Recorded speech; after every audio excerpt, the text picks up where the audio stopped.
ഡൽഹിയിലെ വിവിധ ഭാഗങ്ങളിൽ കനത്ത മഴ തുടരുകയാണ്. റെഡ് അലർട്ട് പ്രഖ്യാപിച്ച കാലാവസ്ഥാ നിരീക്ഷണ കേന്ദ്രം മുന്നറിയിപ്പുകൾ പാലിക്കണമെന്നും നിർദ്ദേശം നൽകി.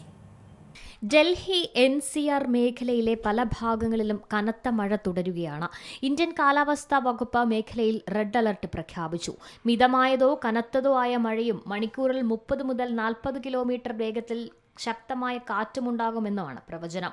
പ്രീത് വിഹാർ, ശക്ദാര, ശിലംപൂർ, വിവേക് വിഹാർ, ഗാസിയാബാദ്, നോയിഡ, ഫരീദാബാദ്, പൽവാൾ, ഹോഡൽ, അലിഗഡ്, ബുലക്ഷന്ദർ, ബദുര തുടങ്ങിയ സ്ഥലങ്ങളിൽ റെഡ് അലർട്ടാണ്.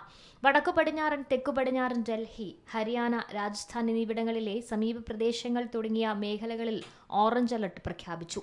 പ്രദേശങ്ങളിൽ നേരിയതോ മിതമായതോ ആയ മഴയും ശക്തമായ കാറ്റുമുണ്ടാകുമെന്നും കാലാവസ്ഥാ നിരീക്ഷണ കേന്ദ്രം പ്രവചിക്കുന്നു. ചൊവ്വാഴ്ച മണിക്കൂറുകളോളം പെയ്ത മഴയ്ക്കു ശേഷം പുതിയ മഴയിൽ ദേശീയ തലസ്ഥാനത്തെ പല ഭാഗങ്ങളും വെള്ളത്തിനടിയിലായി. ഇന്ദിരാഗാന്ധി അന്താരാഷ്ട്ര വിമാനത്താവളത്തിന് സമീപമുള്ള പ്രദേശത്തും കനത്ത മഴ പെയ്തു. വിമാന പ്രവർത്തനങ്ങൾക്ക് തടസ്സമൊന്നുമെന്നാൽ റിപ്പോർട്ട് ചെയ്യപ്പെട്ടിട്ടില്ല. National desk, C Malayalam news.